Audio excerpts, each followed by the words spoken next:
بسم الله الرحمن الرحيم أعوذ بالله من الشيطان اللعين الرجيم. بسم الله الرحمن الرحيم. الحمد لله الذي لا يبلغ مدحته القائلون ولا يحصي نعماه العادون ولا يؤدي حقه المجتهدون، الذي بعد فلا يرى وقرب فشهد النجوى تبارك وتعالى، والصلاة والسلام على سيد الأنبياء وخاتم المرسلين وشفيع المذنبين سيدنا ونبينا بالقاسم محمد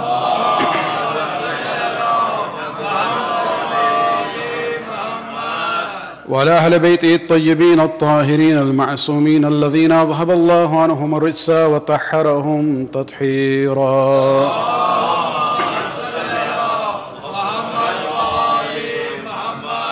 واللعنة الدائمة الباقية لأعدائهم ومنكر فضائلهم وغاصب حقوقهم من الآن إلى قيام يوم الدين. أما بعد، فقد قال الله سبحانه وتعالى في كتابه الكريم: إن الله اصطفى آدم ونوحا وآل إبراهيم وآل عمران على العالمين. صلوات من الله.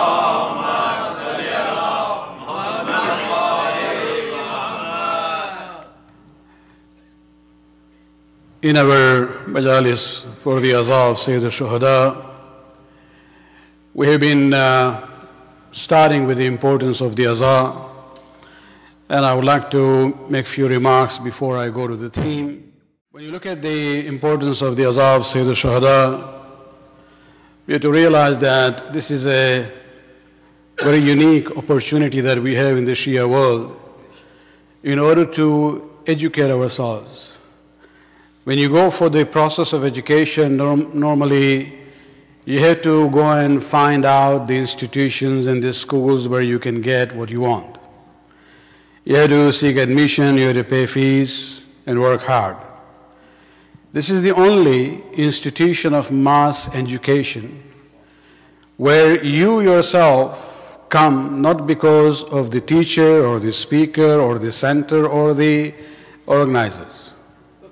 Yes, sometimes we get people who come for the sake of the Bani, but most of the people come for the sake of Abu Abdullah al-Hussein alayhi salatu wasalam.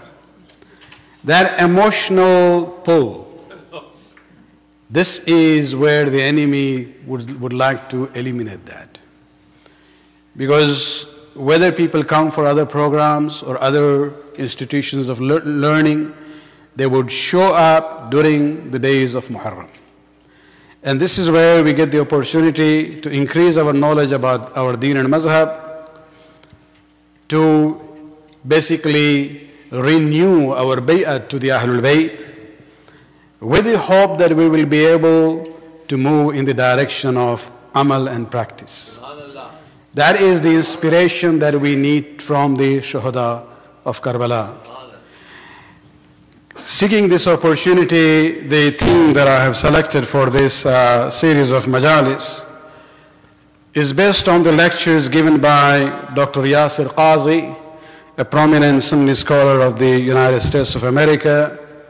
As I said before, he gave a talk in his center in November last year, and the title was The Massacre of Karbala, the Historical Background.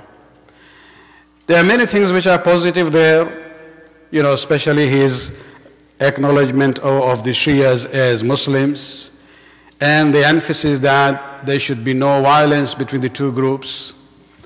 And whatever differences we have, if we need to talk about it or discuss it, it should be done on very civil and manner and with mutual respect.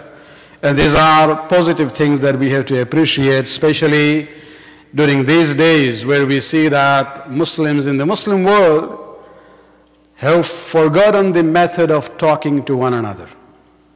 The only language they know is the language of the dagger and the bullets. And so we appreciate that. However, there are things in that speech given by Dr. Yasir Qazi where we have problems because it creates doubt in the aqidah of the Shias and as well as some of the historical issues related to the Shia community. Let me just connect with the theme. We started with the origin of Shiaism, whether it was a political movement or a religious movement.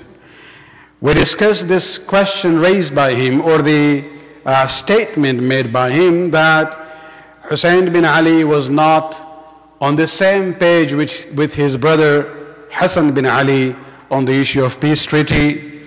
We also dealt with this question where he tries to blame the Shias of Kufa for what happened in Karbala. We also dealt with this issue whether Ali was unhappy with the Shias of Kufa. We also talked about his perspective about Muawiyah, that although we are allowed to criticize his decision, we are not allowed to question his motives. Why? Because he is a Sahabi, and this is where we looked at the whole concept of Sahabiyyat from the Shia point of view. Finally, in the last two majalis, we talked about Yazid.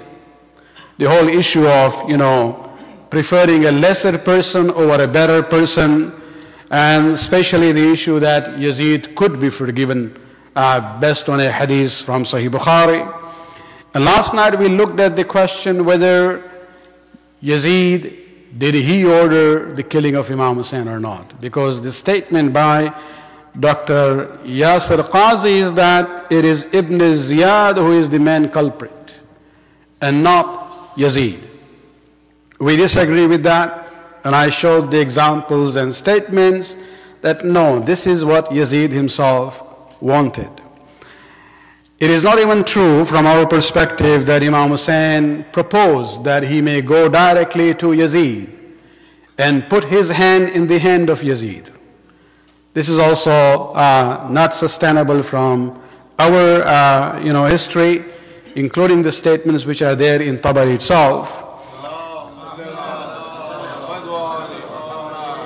And then we ended with the statement of Shah Abdul Aziz Dehlavi about how he connects the shahadat of the two grandsons of the Prophet on a symbolic level as the shahadat of Rasulullah himself. And with that, I think, there is no room to try to have a soft corner in your heart for Muawiyah or his son Yazid. Salawat padna ek baar.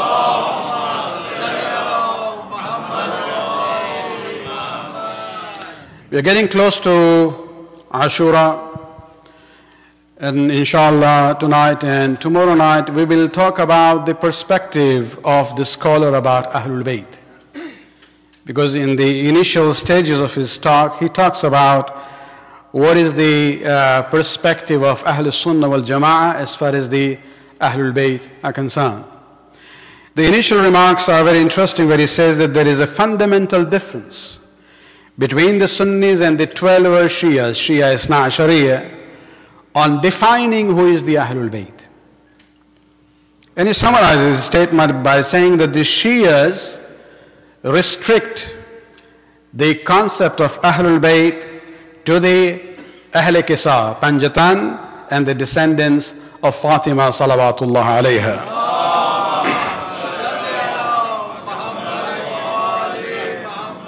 Then he says that from the Sunni perspective, yes, these 5 individuals are the main part and the kernel of what is known as Ahlul Bayt. But the Sunni perspective is to broaden the definition of Ahlul Bayt to include, in his words, first and foremost the wives of the Prophet.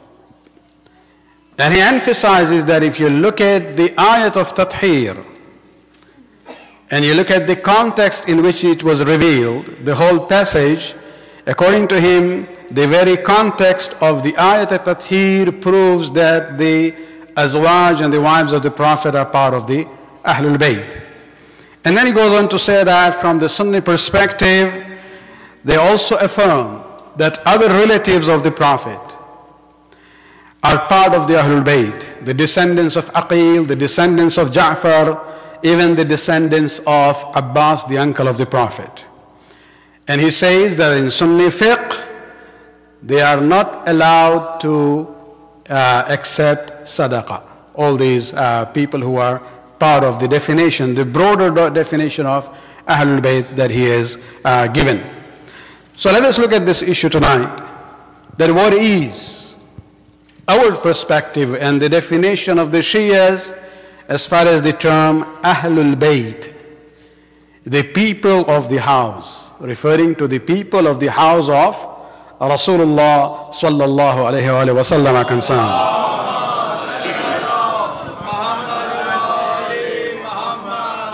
Just to make things easy, there are three possibilities. When we talk about Ahlul Bayt, the people of the house of the Prophet, there are three different ways of looking at this term. One is the literal meaning of it.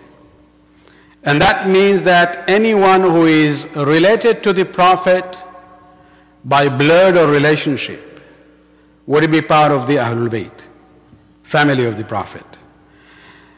The second meaning possible would be the metaphorical, symbolic meaning of Ahlul Bayt. A person who is not related to the Prophet by blood or marriage relationship, rather because of being on the same page as far as his soul and spirit is concerned, following the same path. And the third possible definition of Ahlul Bayt will be the one which has both elements: biological relationship as well as the spiritual relationship. When we look at the first one, we believe that when Quran uses the term Ahlul Bayt, it does not apply to the first and the second definitions. For example, the first one is about those who are related to the Prophet biologically or by marriage. We see the example in Quran of the son of Hazrat Nuh and the wife of Prophet Lut, as well as the uncle of our own Prophet by the name of Abu Lahab. If you look at the story of Prophet Nuh alayhi salam in the Quran, in Surah number 11, Ayat 45-46, this is the time when the flood started, and one of his sons refused to get on the Safina and the ark. Allah subhanahu wa ta'ala had promised in that in Quran to Nuh alayhi salam that I'm going to deliver you, rescue you and your Ahl. Ahl means your family. However, when it comes to his son who refused to get on the Safina, on the ark of Nuh, he said, no, I'll go to the top of the mountain and I will, save myself. This is where, Nuh says, no, there is no refuge today. Still he didn't listen. And this is where Nuh alayhi salam, depending on the promise that Allah subhanahu wa ta'ala had given to him to deliver him and his Ahl, he prays that, oh Allah, he is from my Ahl, he is from my family, and your promise covers them. This is where the ayat comes down, إِنَّهُ لَيْسَ مِنْ أَهْلِكَ. Oh no, he is not. Your son is not from your Ahl. It doesn't mean that he was not the biological son of Nuh alayhi salam. This is what Allah subhanahu wa ta'ala is saying. Biologically, he is your son. But spiritually, he is not with you.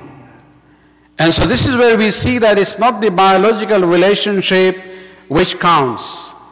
It has to be there also with spiritual relationship, just as we see in this case. You look at the marriage relationship. The example of the wife of Hazrat Lut, and even the other relationship, the example that we have of Abu Lahab. Both these individuals in Quran have been described as the people of Jahannam. It's not an issue of saying, oh, leave it to Allah subhanahu wa ta'ala. No, He's already made the decision. It is there in the Quran that they will be in Jahannam. And so we see the wife of a prophet and an uncle of the prophet.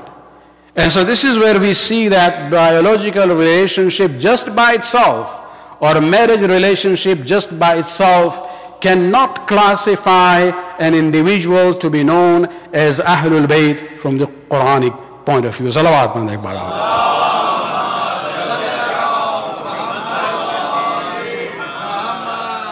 The second definition, which is a symbolic type, where a person is not related to the Prophet by blood or marriage relationship, but he is on the same page, he follows the Prophet. Such people can symbolically, metaphorically be called part of the Ahlul Bayt, but they are not the real Ahlul Bayt. The example is of Salman, where Rasulullah has said about him, Salman minna Ahlul Bayt. Because there was a dispute in the Battle of Khandaq. The Ansar were saying he's part of us, Muhajirin were saying, he is part of us, and Rasulullah said, no, he's not part of your group or your group. Salman minna Ahlul Bayt. This is because of this minniyat and qurbat. Spiritually, he was so close to Rasulullah that the Rasul of Allah considers him to be symbolically, metaphorically part of his Ahlul Bayt and his family. And so that also is not what Allah subhanahu wa ta'ala means when he uses the term Ahlul Bayt. And so this is where we are left with the third definition, where the blood and marriage relationship and the spiritual relationship is combined together. It's only then that we will be able to understand the reality and the definition of Ahlul Bayt. Salawat Muhammad.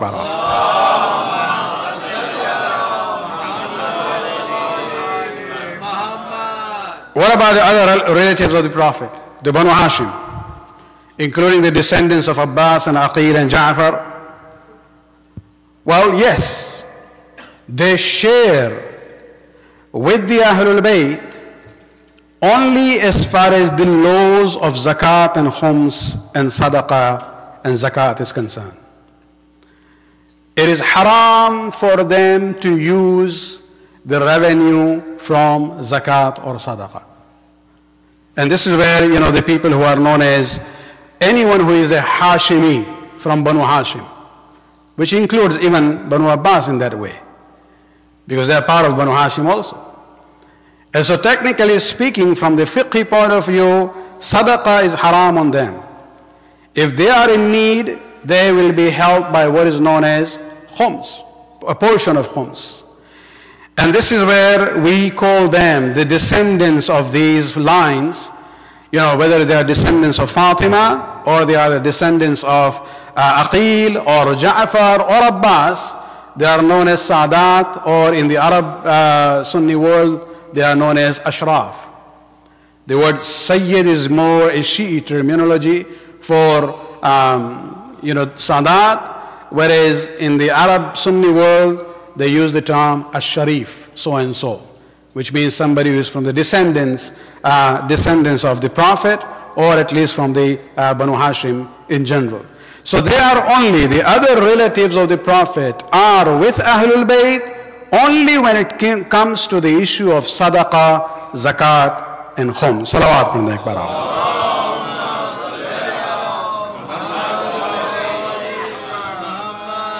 As far as the wives of the Prophet are concerned, they also do not form the part of Ahlul Bayt the way we are describing. They also have a special rule. Unlike other wives in the world of Islam, once the husband dies, after the iddah of 4 months and 10 days, that lady is allowed to get married. But when it comes to the wives of the Prophet, out of the respect of the Rasul of Allah subhanahu wa ta'ala, Allah changed the rule there. And He says, no, the wives of the Prophet are ummahatul mu'mineen. This unwan is given to them for this specific ruling. When they become mothers of the ummah, nobody in the ummah can marry their mother. And so this title is given to them, yes, out of respect for Rasulullah, that no one from the wives of Rasulullah can marry anyone after the wafat of Rasulullah sallallahu alayhi wa sallam.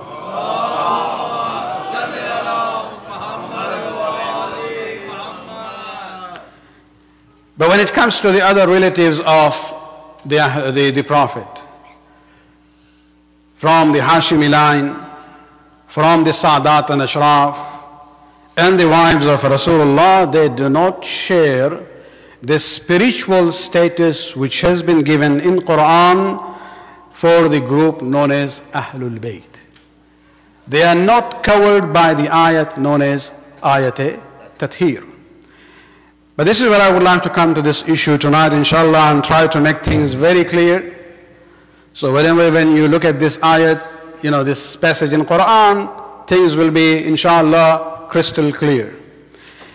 And this is the ayat that we have from Surah Azhab, which is Surah number 33, ayat number 33. So remember, it's easy to remember. Ayat-e-Tatheer is Surah 33, ayat 33.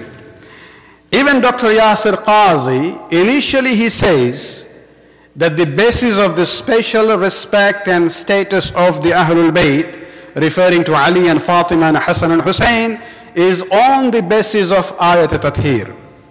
However, later on, when he broadens the definition of Ahlul Bayt to include the wives of the Prophet as the first and the foremost member of Ahlul Bayt, he goes back to this ayat of Tatheer, and he says the very context of the ayat shows that the wives of the Prophet are included in ayat of Tatheer.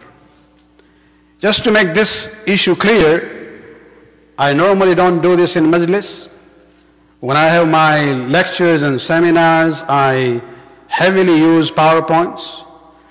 But tonight I'm making an exception, just to make sure people leave from this gathering with a clear understanding of the whole passage before and after the ayat of Tatheer. Salawat kum ek baar.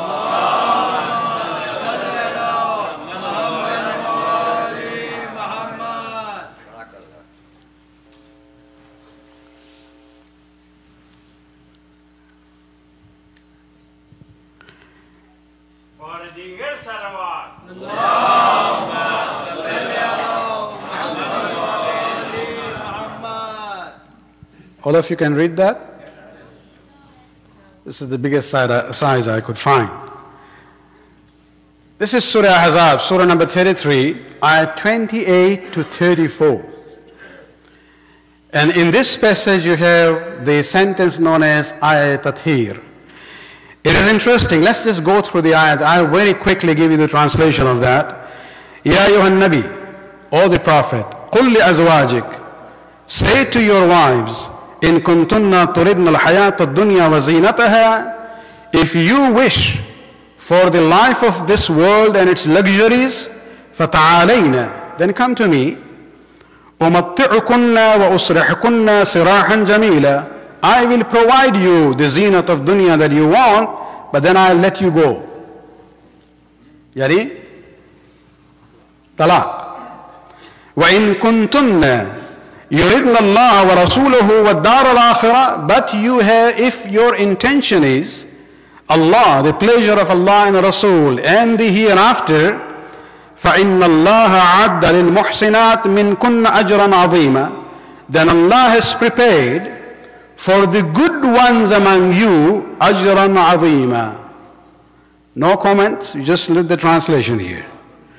أَجْرًا عَظِيمًا, He has prepared a great ajr and reward for them. And then ayat number 30, Ya Nisa an-Nabi. Now Allah is talking directly to them. Ya Nisa an-Nabi, all the wives of the Prophet, Man ya'ti min kunna bifahishatin mubayyinatin, whoever among you commits an open act of indecency, yudha'af laha al-'adhab dhi'fayn, their azab will be double. Because you are not ordinary women, you are wives of the Prophet, your adhab will become double. وَكَانَ ذَلِكَ عَلَى اللَّهِ يَصِيرًا, and it's very easy for Allah to do that. وَمَنْ يَقْنُطْ مِنْكُنَّ لِلَّهِ وَرَسُولِهِ وَتَعْمَلْ صَالِحًا, and whoever among you obeys Allah and His Rasul and does good deed, نُؤْتِيهَا أَجْرَهَا مَرَّتَيْنِ, even their reward will be double. Allah is balancing things. If you do bad, I'll punish you double, but if you do good, I will reward you twice. وَأَعْتَدَّ اللَّهُ رِزْقًا كَرِيمًا, and he has prepared for such wives rizq kareem, noble sustenance. Ya nisa an-nabi, the next ayat. لَسْتُنَّ كَعَهَدٍ مِنَ النِّسَاءِ إِنِ اتَّقَيْتُنَّ. You are not, O the wives of the Prophet, you are not like other women. Remember your status and your honor in the society. If you exercise taqwa, فَلَا تَخْضَعْنَا بِالْقَوْلِ فَيَطْمَعَ الَّذِي فِي قَلْبِهِ مَرَضٌ. And therefore when you interact with people, especially with men who are not related to you, Allah subhanahu wa ta'ala is asking the wives of the Prophet, who are ummahatul mu'mineen, already the Muslims consider them as mother. So they will be very clever there. So they are the mother, so there's no need for hijab. No, there is a need for hijab. And not only that, Allah subhanahu wa ta'ala says when you interact and talk to them, be formal. I'm paraphrasing the term here. Be formal, do not be very, very pleasant in your voice. Otherwise, a person who has spiritual disease, khubs batini, niyat kharab hai jiski, he might be tempted when he hears your pleasant voice. وَقُلْنَ قَوْلًا مَعْرُوفًا, and always talk good when you talk to people. وَقَرْنَ فِي بُيُوتِكُنَّ, and stay in your homes.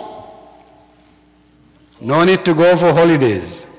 وَتَبَرَّجْنَا تَبَرَّجَ الْجَاهِلِيَّةِ الْأُولَى, and do not display and behave in the way of the early days of the Jahiliyyah. وَأَقِمْنِ الصَّلَاةِ, do your prayers.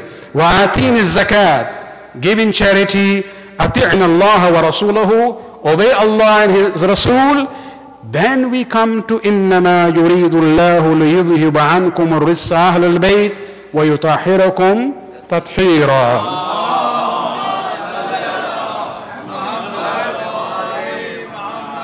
We'll come to this later on. Let's go to the last ayat.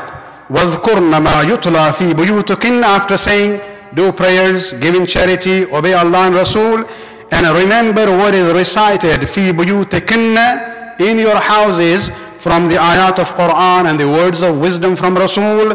إِنَّ اللَّهَ كَانَ لَطِيفًا خَبِيرًا. Allah is very subtle and aware. Salawat pढ़ ek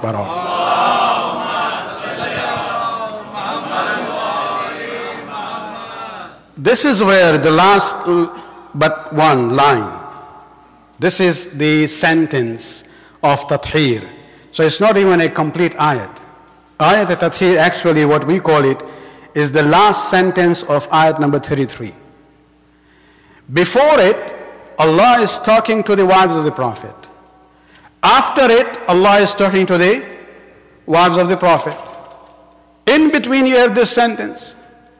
This is where Dr. Yasir Qazi and all Sunni scholars, they say, look at the context.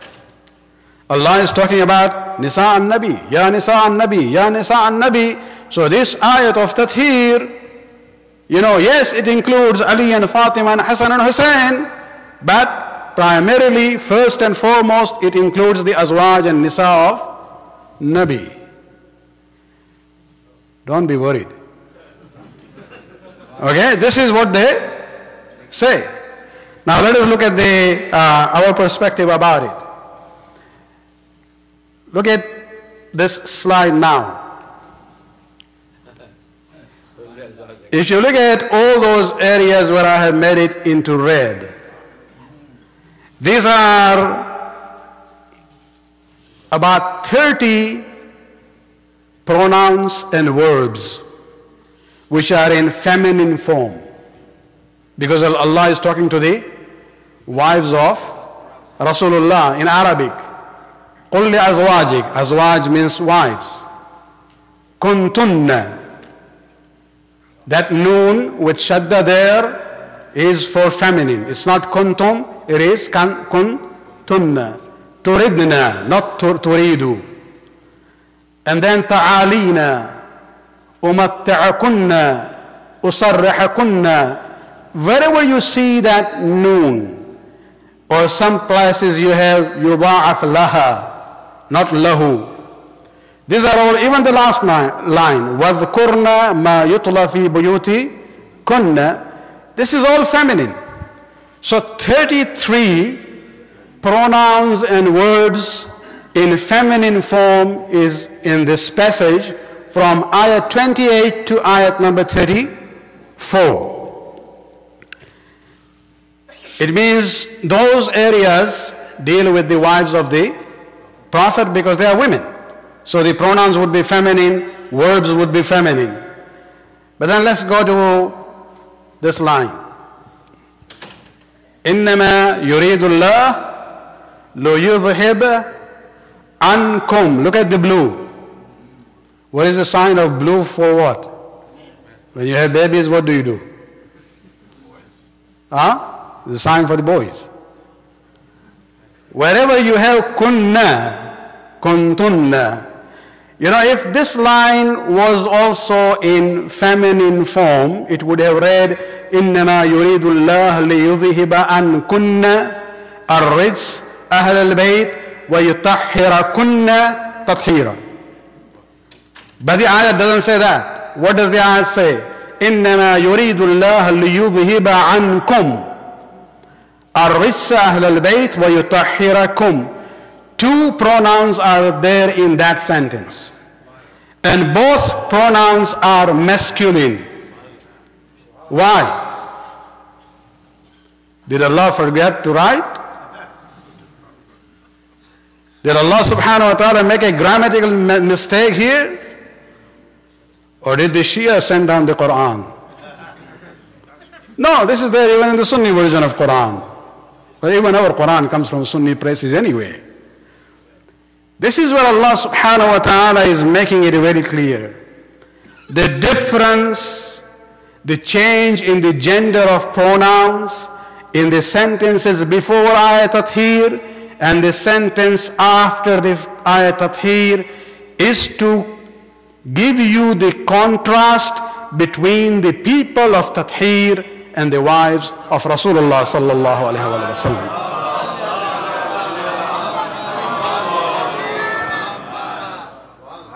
If this ayat had been somewhere else, you know, people sometimes say, oh, maybe, you know, this ayat was somewhere else, and, you know, those who don't like Ahlul Bayt, put it there in between of the ayat about the Nisa'un Nabi. No. We don't believe in the tahrif of Quran in that way. This is the place of this sentence of Ayat-e-Tatheer. If it was not there, it would have been very difficult to exclude the azwaj from Ahlul Bayt. The whole purpose, this sentence is there in between the sentences dealing with Nisa and Nabi, is to show the contrast between the azwaj of Rasulullah and the Ahlul Bayt of Rasulullah sallallahu alayhi wa sallam. Salawat.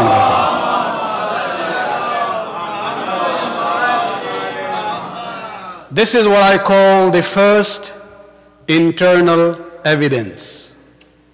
The grammatical change in the pronoun, in the gender, from masculine to, or feminine to masculine. Another internal evidence that we have, now the first that I showed to you, all the Shia scholars in their discussion and tafsir have that. This is the common argument that the Shia ulama use. The second internal evidence that I have here, which I have only yet seen in a book written in 1917 by my great-great-great-grandfather, a book known as Lawa'ijul Ahzan, where he has pointed out one more major difference in grammar in the passages dealing with Azwaj al-Nabi and the sentence dealing with Ahlul Bayt.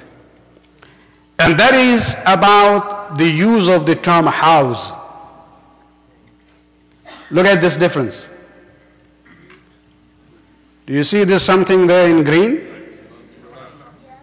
When Allah subhanahu wa ta'ala talks to the wives of the Prophet, he says, قَرْنَ فِي بُيُوتِكُنَّ, stay in your houses, in plural.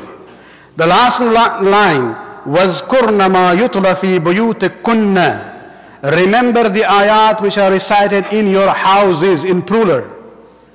But when he's talking about the tatheer, what does he say? إِنَّمَا يُرِيدُ اللَّهُ لِيُذْهِبَ عَنْكُمُ الرِّجْسَ أَهْلَ الْبَيْتِ. It doesn't say Ahlul Buyut. If this family was including the wives of the Prophet, it should have been Ahlul Buyut. It just says Ahlul Bayt. There is one very exclusive and special family of Rasulullah sallallahu alaihi wasallam.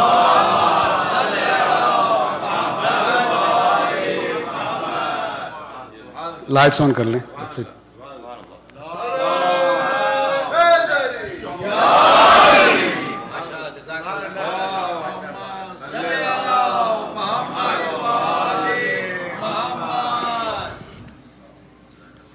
एक बार सलात पढ़ दें.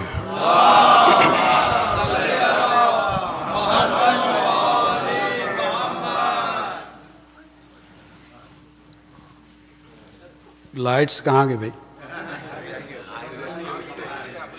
और slow इस पे. अच्छा, नुज़ूल हो रहा है इंशाअल्लाह. The third internal evidence is the tone and the theme of the two passages. All the sentences dealing with the azwaj of Nabi, either they are warnings, either admonitions, or instructions to do certain things and to refrain from certain other things. Look at the very first one. If you want mal dunya, zinat of this dunya, then I'll give it to you, but then I'll let you go. So it's not a positive thing. Or if you do something wrong, indecent, then يُضَاعَفْ لَهَا الْعَذَابُ ضِعْفَيْنِ. The adhab will be given to her double. And so this is where we see that, the theme and the tone of the ayat dealing with Nisa and Nabi is a very stern. It's not a friendly tone there. Do this, don't do this, be careful. If you do good, you will be rewarded double. If you don't do good, you will be punished. There is no infallibility there. It says if you do wrong,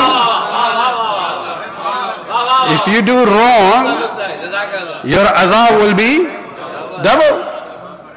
So there is no infallibility there. But when you look at that sentence, that weak, name it as Ayat-e-Tatheer, that Ayat-e-Tatheer is nothing but the blessing and lutf and grace of Allah subhanahu wa ta'ala.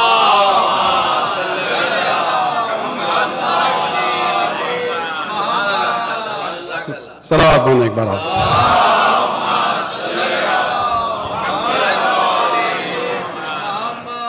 Anyone has any doubts anymore?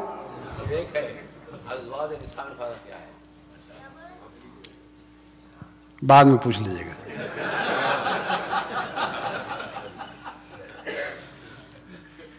The fourth evidence is not internal, it's external. And that is the sha'n nuzul of this ayat known as Ayat-e-Tatheer. We have many ahadith from Ahl Sunnah wal Jama'ah about this story which is known as Hadith-e-Kisa. Not necessarily in the same wordings and the format or the length that we recite. Even Dr. Riyas al-Qazi in his speech refers to that. He says, yes, there is Hadith-e-Kisa, we believe in it, we know the occasion, and this is how the ayat was revealed. But then, and there are actually 16 Sahaba, including two wives of Rasulullah, Janabe Salama, Mu'minin Salama, and Mu'min Aisha, both have narrated this ayat in relation to the Ahl al-Kisa. Just one hadith from that is very clear to show that this sentence in ayat number 33, the last sentence in that, does not refer to the azwaj, it refers to the Ahl al-Bayt, and they are different. Is this narration from Abu Sayyid al-Khudari, from Salama? And you know the story, you heard it many times. That when Rasulullah put them under the kisa, tajallala alayhim kisa'an khaybariyya, It was a Khaybar from, the chadar was made from Khaybar. When he covered them and he prayed to Allah subhanahu wa ta'ala, Allahumma haulai ahl bayti. This is where Ali and Fatima and Hassan and Hussein are under the kisana with Rasulullah. That, oh Allah, these are my ahlul bayt. Allahumma adhib anhum ar-ris wa tahhiruhum tathhira.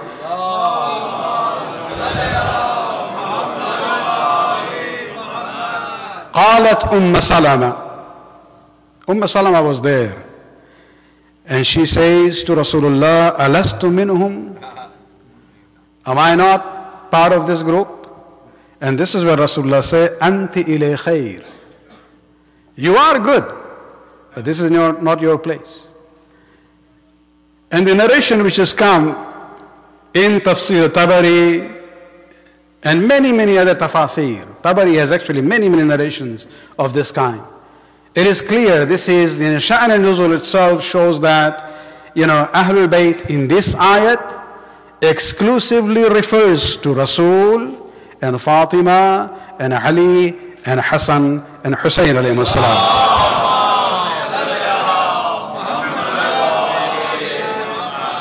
ایک بار اور صلوات پڑھیں.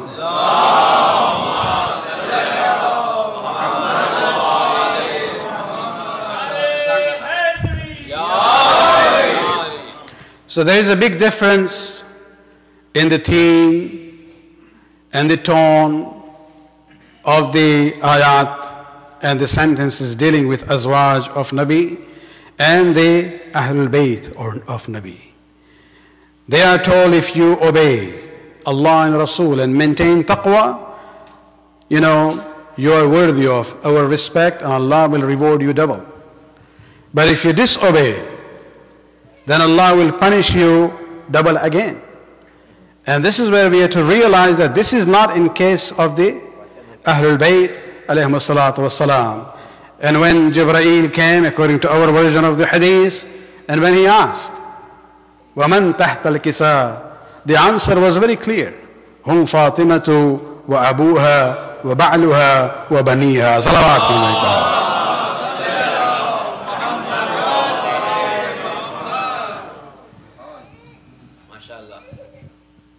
اب خود آیت تطہیر کو دیکھ لیں کہ اس کے امپلیکیشنز یا اس کے میننگ کیا ہو سکتے ہیں. انما یرید اللہ لیذہب عنکم الرجس اہل البیت ویطہرکم تطہیرا. اس میں سب سے پہلا لفظ انما ہے. انما عربک میں یہاں پر استعمال ہوتا ہے, اسے کہا جاتا ہے کلمہ حصر. یہ ایک بہت بزرگ عالم گزرے ہیں, ان کی یہ تشریح ہے, خدا ان کے رحمت ان پر نازل کرے. انما عربک لینگویج میں کلمہ حصر ہے. حصر سے مراد exclusive. Sometimes you use the words to say verily only this. اب اس میں یہ ہے کہ یہ کلمہ حصر انما جو ہے, اس کا تعلق کس لفظ سے ہے اس آیت کے. 3 پاسبل میننگ ہو سکتے ہیں. اگر اس کو آپ جوڑ دیتے ہیں اللہ سے, تو آیت کا میننگ یہ ہوگا کہ اللہ ہی کا ارادہ یہ ہے کہ اہل بیت کو رجس سے دور رکھے. اللہ ہی کا ارادہ, یعنی حصر جو ہے اللہ پر, کسی اور کا ارادہ اس میں شامل نہیں ہے. لیکن اگر انما کو آپ ملائیں رجس سے تو ترجمہ ذرا ڈفرنٹ ہوگا. اللہ کا ارادہ یہ ہے کہ وہ بس برائی کو اہل بیت سے دور رکھے. یعنی صرف بات ہو رہی ہے برائی اور رجس کی. اور اگر اسی انما کو آپ لنک کریں لفظ اہل بیت سے, تو اس کا مطلب یہ ہوگا کہ اللہ کا ارادہ یہ ہے کہ وہ رجس کو صرف تم اہل بیت سے دور رکھے. جس معنوں میں بھی آپ لے لیں, 3 ڈفرنٹ انٹرپریٹیشنز ہو سکتے ہیں, لیکن ہر زاویے سے آپ دیکھیں یہاں آپ کو اہل بیت کی عصمت اور طہارت ہی نظر آئے گی. صلوات پڑھنے کے بعد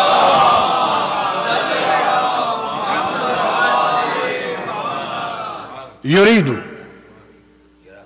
یہ ورب ہے, اراد یریدو, یعنی اللہ نے ارادہ کیا. آپ سوچ لیں کتنی بڑی بات. پہلے کیا تھا؟ قل، خبردار، اچھا کرو گی تو ڈبل اجر دیں گے، برا کرو گی تو ڈبل عذاب دیں گے. یہاں خطاب اہل بیت سے اہل بیت کے بارے میں نہیں ہے، خود اپنے ارادے کا بیان ہو رہا ہے. انما یرید اللہ، اللہ کا ارادہ ہے. This is the will of Allah subhanahu wa ta'ala. تو اگر اللہ مرید ہو، مرید کہتے ہیں جو ارادہ کر رہا ہے، اور جو آبجیکٹو ہے اسے مراد کہتے ہیں. آپ کو میننگ معلوم تھا اپنا؟ صلوات پڑھ دیں.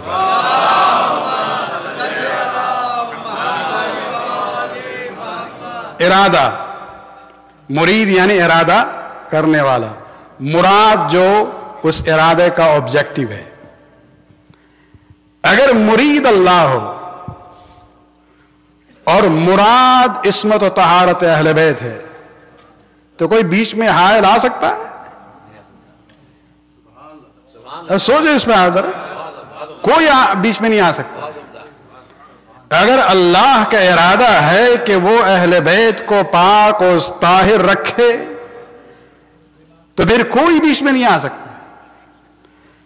70 سال ہر نماز جمعہ میں کوشش کر لی انہوں نے، خود تو خلفاء راشدین کے لسٹ میں ان کا شمار ہو نہیں سکا،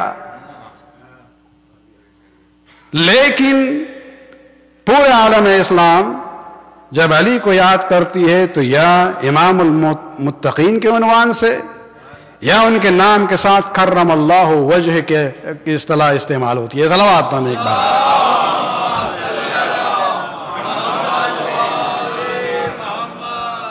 رج سے مراد کیا ہے؟ فیلتھ،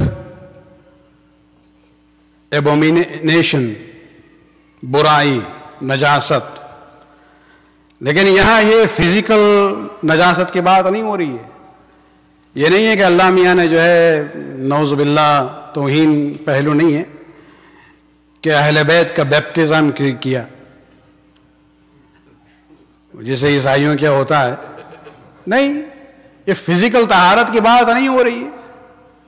روحانی رچ سے ان کو دور رکھا ہے، اور روحانی رچ کیا ہے؟ گناہ ہے. بات یہاں جو ہے در حقیقت عصمت و طہارت کی ہے. ظاہری پہلو نہیں ہے بلکہ یہاں باطنی پہلو کو خداوند عالم نے ذہن میں رکھا ہے ہم لوگوں کے لیے. اور آخر میں وَلِيُذْهِبَ، کہ خداوند عالم کا یہ ارادہ ہے کہ وہ اے اہل بیت تم سے رجس کو لِيُذْهَبَ. لِيُذْهِبَ اس کے دو معنی کرتے ہیں کہ دور کرے یا دور رکھے. دور کرنے کا مطلب یہ ہے کہ آلریڈی رجس وابستہ تھا ان سے اور اب اللہ نے اس کو دور کیا ہے. دور رکھنے کا مطلب یہ ہے کہ پہلے بھی نہیں تھے اب بھی نہیں ہے. یہ صرف اعلان ہو رہا ہے حقیقت کا. لیکن اس میں بھی بات بالکل کلیئر ہے. خداوند عالم نے مثلا سورہ بقرہ میں، سورہ حج میں بھی غالباً، یا سورہ انبیاء میں ہے، جہاں جناب ابراہیم علیہ السلام اور اسماعیل نے جب کعبے کی تعمیر کی ہے تو وہاں انتظار کیا ہے خداوند عالم نے کہ اسماعیل بھی ذرا اس قابل ہو جائیں کہ بابا کی مدد کر سکیں. پھر حکم ہوا کہ تم دونوں جو ہے کعبے کی تعمیر کرو. یہاں یہ سلسلہ تو نہیں تھا کہ غیر مسلم لوگوں کو لے آئے تھے مسجد بنانے کی، تو اب بن چکی ہے تو ذرا اس کی تطہیر کیا جائے. پھر بھی کعبے کی بننے کے بعد خداوند عالم اعلان کرتا ہے ابراہیم و اسماعیل سے ان طہر بیتی، میرے گھر کی تطہیر کرو. نہ نجس نہیں تھا، صرف ایک سیریمونیس ایکٹ ہے. تو تطہیر بے معنی یہ نہیں ہے کہ وہاں نجاست تھی. یہ نہیں ہے کہ اللہ کا گھر نجس تھا لہذا اسماعیل و ابراہیم کو حکم دیا جا رہا ہے کہ تم میرے گھر کو طاہر کرو. نہیں، طاہر کرنا کوئی دلیل نہیں ہے کہ پہلے سے نجاست وہاں تھی. ری افرم کرنے کی بات ہو رہی ہے، تاکید کی بات ہو رہی ہے. ہاں، فرق اتنا ہے کہ جب خداوند عالم اپنے گھر کی تطہیر کی ذمہ داری انبیاء کو دیتا ہے تو بت کے ذریعے وہ گھر نجس ہو سکتا ہے. رسول اللہ کے زمانے تک کیا ہو گیا تھا؟ وہ جسمانی نجاست کوئی نہیں تھی، لیکن بتوں کے ذریعے وہ گھر نجس ہو چکا تھا. لیکن اگر اہل بیت کی تطہیر کی ذمہ داری خود خدا لیتا ہے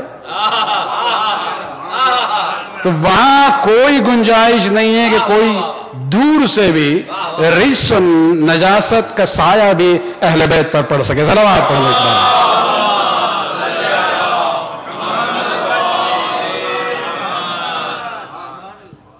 اہل کساء میں اہل رسول اسلام بھی تو ہیں، وہ بھی تو روزانہ نماز پڑھتے تھے اور اہدنا الصراط المستقیم پڑھتے تھے. اس کا میننگ آپ کیا کرتے ہیں؟ کیا رسول اسلام مصلی پہ کھڑے ہو کے دعا کرتے تھے خداوند مجھے صحیح راستہ بتا، یا صحیح راستے پر قائم رکھ؟ سورہ یاسین گواہ ہے، یاسین والقرآن الحکیم صراط مستقیم. خدا گواہی دیتا ہے کہ یاسین محمد جو ہے وہ صراط مستقیم پر ہیں. تو وہ جب اہدنا الصراط المستقیم پڑھا کرتے تھے، اس کا مطلب یہ نہیں ہے کہ صحیح راستہ دکھا، بلکہ صحیح راستے پر قائم رکھ. وہی معنی یہاں بھی آئے گا کہ خداوند عالم اہل بیت کو نجاست سے دور رکھنا چاہتا ہے. یہ نہیں ہے کہ ان سے دور کرنا چاہ رہا ہے کہ وہ آلریڈی جو ہے، یعنی ان کو پاک رکھنا چاہ رہا ہے، آلریڈی وہ شروع سے پاک تھے. یہ آیت صرف اعلان ہے عصمت و طہارت اہل بیت کے لیے. صلوات پڑھنے کے بعد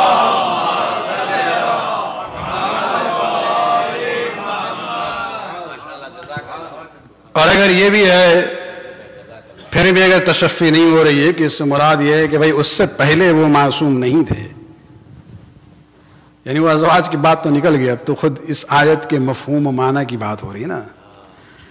تو اس میں ایک اور تبصرہ کیا گیا ہے، بہت ہی دلچسپ ہے، آپ کے ساتھ ہم شیئر کرنا چاہیں گے کہ وہاں اہل کساء میں 5 افراد تھے، 3 بالغ تھے، رسول اسلام، جناب سیدہ اور امیر المؤمنین.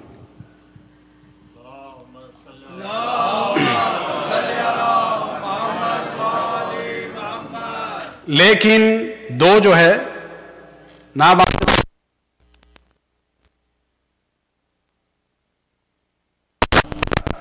ایج کے لحاظ سے بھی دیکھا جائے رسول اسلام کے وفات کے وقت حسن اور حسین جو شرعی سن بلوغ ہے اس تک نہیں پہنچے تھے. اگر آپ یہ کہتے ہیں کہ اس مراد یہ ہے کہ اس سے پہلے یہ معصوم نہیں تھے، اس کے بعد معصوم ہوئے، تو آپ صرف 3 کے لیے کہہ سکتے ہیں، رسول اور علی اور فاطمہ کے لیے، اس لیے کہ آلریڈی وہ ایڈلٹ تھے. ان کے بارے میں آپ کہہ سکتے ہیں وہ معصوم نہیں تھے، اب معصوم ہوئے اس واقعے کے بعد. حسن اور حسین کے بارے میں تو خود ہمارے یہاں کہا جاتا ہے چھوٹے بچوں کو ہم معصوم ہی تو کہتے ہیں. ان کے لیے تو یہ عنوان لاگو ہی نہیں ہو سکتا ہے کہ وہ مثلاً گناہ کرتے تھے. تو یہ عجیب و غریب بات ہے کہ آپ نے رسول کے نواسوں کو تو ڈے 1 سے معصوم کہہ دیا. خود رسول اور بیٹی اور داماد کو جو ہے آپ کہتے ہیں کہ ان کی عصمت جو ہے وہ ٹائم وائز ریسٹرکٹڈ ہے، بات کے لیے ہے. اور یہ پارشل انڈرسٹینڈنگ نہیں ہو سکتی ہے. جو بات حسن اور حسین کے لیے ہے وہ رسول اور علی اور فاطمہ کے لیے بھی ہے. صلوات پڑھ دیکھتا ہوں.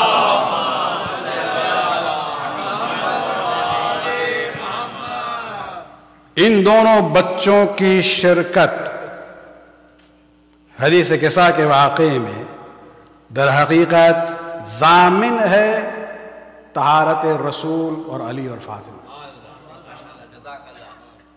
اور وہ حسن جو سب سے کم سن ہیں ان پنجتن میں، حسین جو سب سے کم سن ہیں، ان کے بارے میں ہمارے ڈاکٹر صاحب کیا کہتے ہیں؟ کم سن میں تو معصوم تھے، لیکن جب 50 سال کے زیادہ ہوئے تب وہ کہتے ہیں عبداللہ بن عمر سے زیادہ کوالیفائڈ نہیں تھے۔ اگر آپ مانتے ہیں یہ آیت نازل ہوئی ہے، کم سے کم ان کے لیے تو آپ مانتے ہیں، ہاں آپ دوسروں کو بھی شامل کرتے ہیں، تو اس میں کم سے کم امام حسین کے لیے یہ آپ ماننا پڑے گا کہ حسین بچپنے سے لے کے شہادت کے وقت تک اس آیت تطہیر کے حصار میں ہیں، اور یہی یہ مسئلہ ہے کہ دنیا ادھر سے ادھر ہو جائے، اس آیت کے خلاف ہو جائے، جذبات ہیں نہیں ہیں، بہن کی بات کوئی خلاف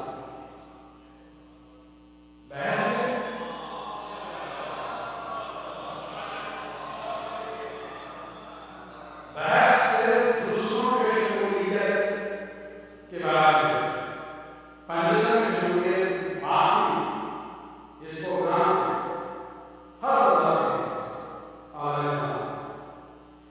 یہ خانقاہ ہے کہ جس نے خصوصاً پہلے کے ساتھ احترام سب سے زیادہ جھول معصوم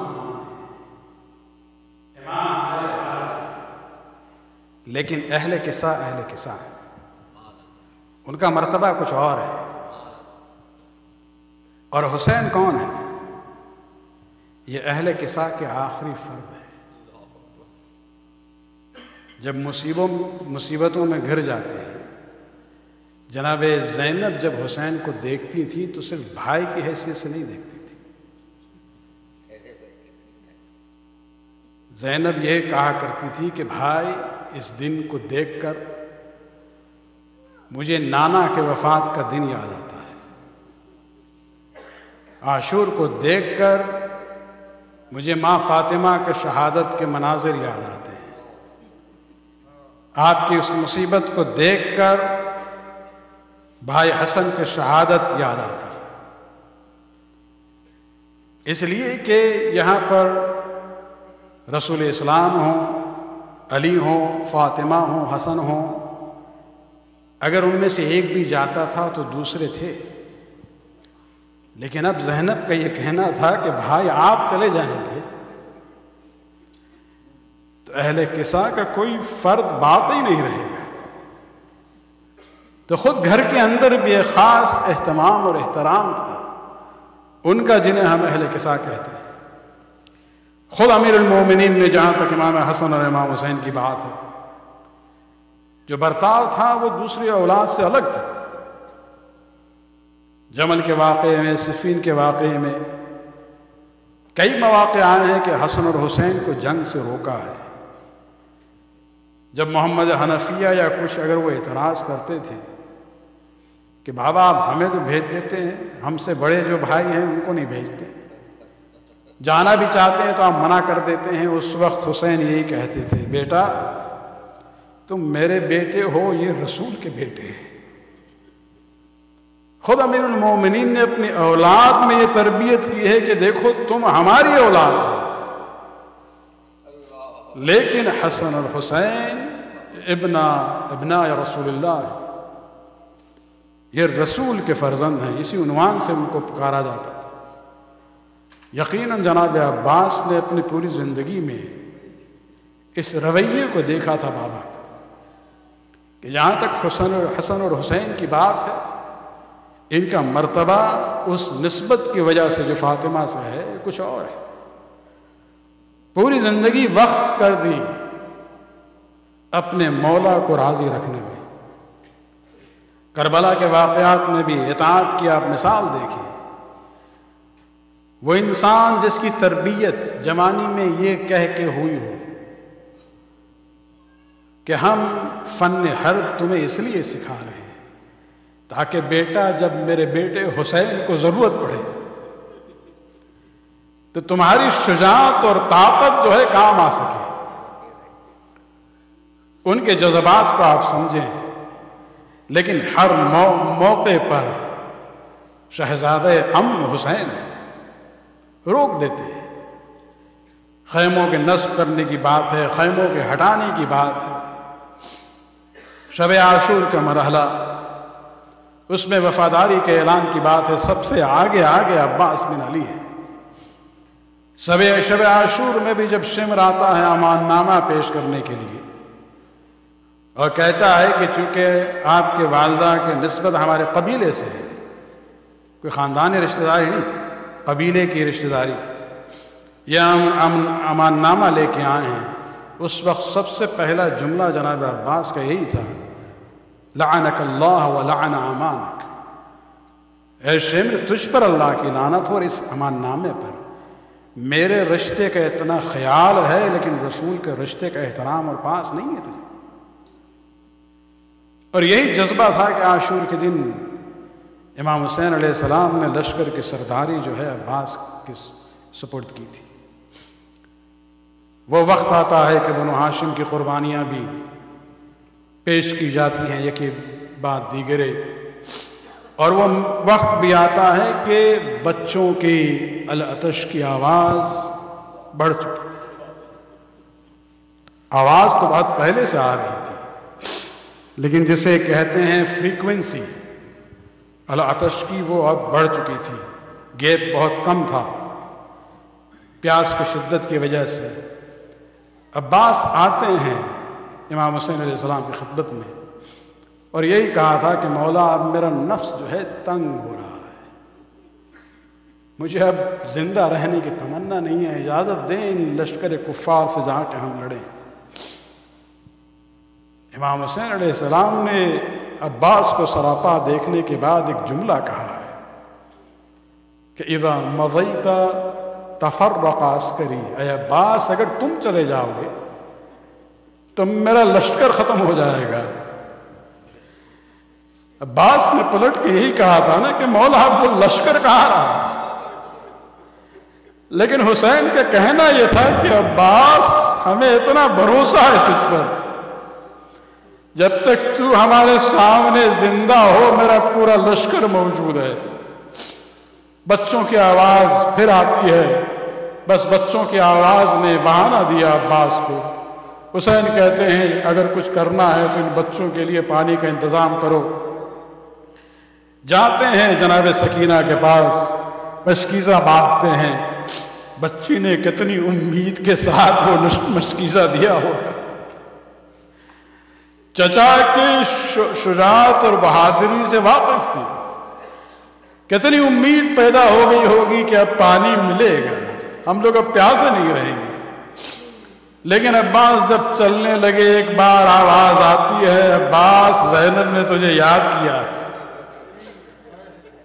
جو بھروسہ تھا حسین اور زینب کو اس کا اندازہ اس سے ہوتا ہے۔ ایک طرف لشکر کی مثال دی، زینب نے کہا کہ عباس تم نے اگر ارادہ کر لیا ہے تو ہم روکیں گے نہیں، لیکن جاتے جاتے ایک بات سن لو، ہم بچپنے سے بابا سے سنتے تھے بیٹی ایک وقت آئے گا تیری چادر کو لوٹا جائے گا، تجھے اسیر اور قیدی بنایا جائے گا، تیرے بازو میں رسن باندھی جائے گی، لیکن ایک وقت آیا بھائی تم پیدا ہوئے، تم جوان ہوئے، تمہاری شجاعت اور بہادری کا چرچا عالم عرب میں پھیل گیا، تو کبھی کبھی میں سوچا کرتی تھی کہ وہ بہن جس کا باپ جیسا بھائی ہو، کس کی مجال ہے کہ اس کی چادر کو لوٹے یا اسے اسیر اور قیدی بنائے۔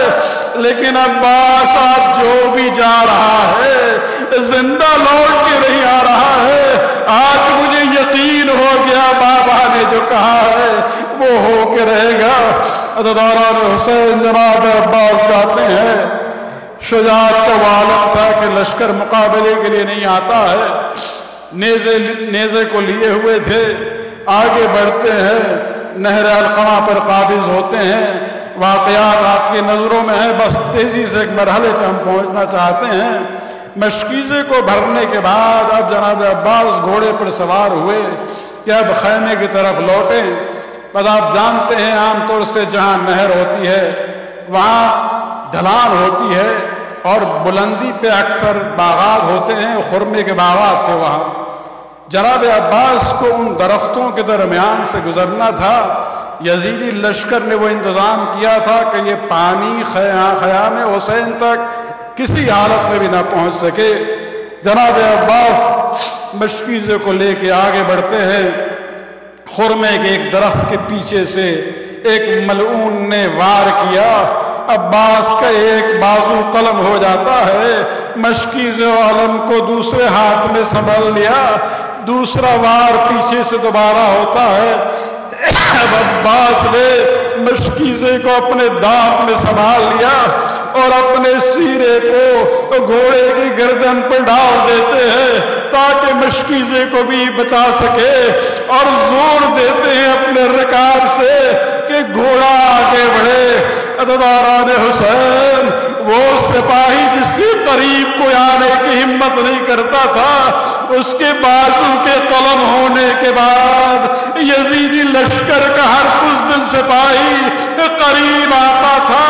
وار پر وار عباس کے جسم پر پڑی ہے, یہاں تک کہ ایک مرحلہ آتا ہے عباس کو دیکھنا تھا خیمہ کتنا دور ہے. عزاداران حسین, عباس نے اپنے رکاب میں پیر کو زور دیا تاکہ اپنے جسم کو بلند کر سکے, دیکھ سکے خیمہ کتنا دور ہے. بس عباس کا بلند ہونا تھا. ایک 3 شعبے کا تیر آتا ہے, مشکیزے پر لگا. یہ صرف مشکیزے پر نہ لگا بلکہ عباس کی امید ختم ہو جاتی ہے. عزاداران حسین, چاروں طرف سے گھیر لیا جاتا ہے. ایک ملعون آگے بڑھتا ہے اور ایک برز لیتے ہوئے سر جناب عباس کے سر پر اس طرح سے وار کرتا ہے کہ عباس گھوڑے سے زمین پر آنے لگے. عزاداران حسین, یہ جو حملہ سر پر ہوا تھا, اس کی مصیبت کو اگر سننا ہے تو چلے مدینہ چلتے ہیں. جب واقعات کربلا کی خبر ام البنین تک پہنچی ہے, کئی دن تک جنت البقیع میں آ کے بنو ہاشم کی قبروں کے درمیان نوحہ زاری کرتی تھی. اس میں کچھ مرثیے تھے جس میں فرماتی ہے انبیتو ان ابنی اصیبا براسہ مقطوع یدین.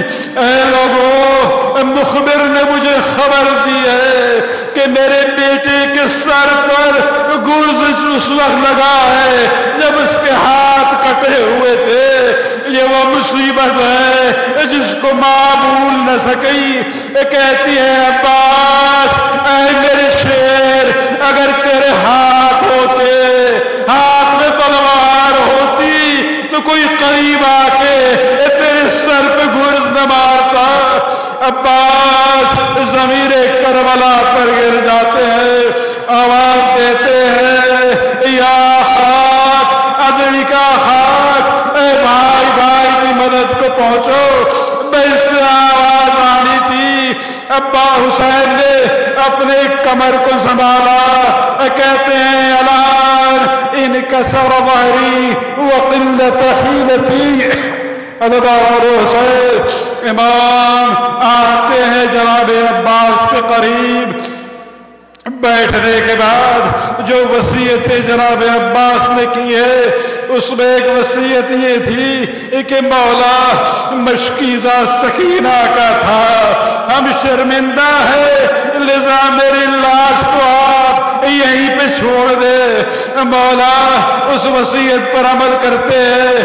علم کو لے کے چلے. خیام کے قریب جب پہنچے ہیں, سکینہ نے بچوں کو جمع کیا تھا.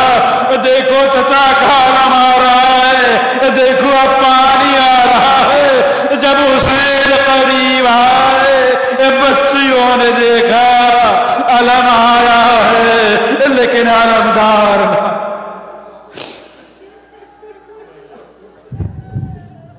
باتوں حسین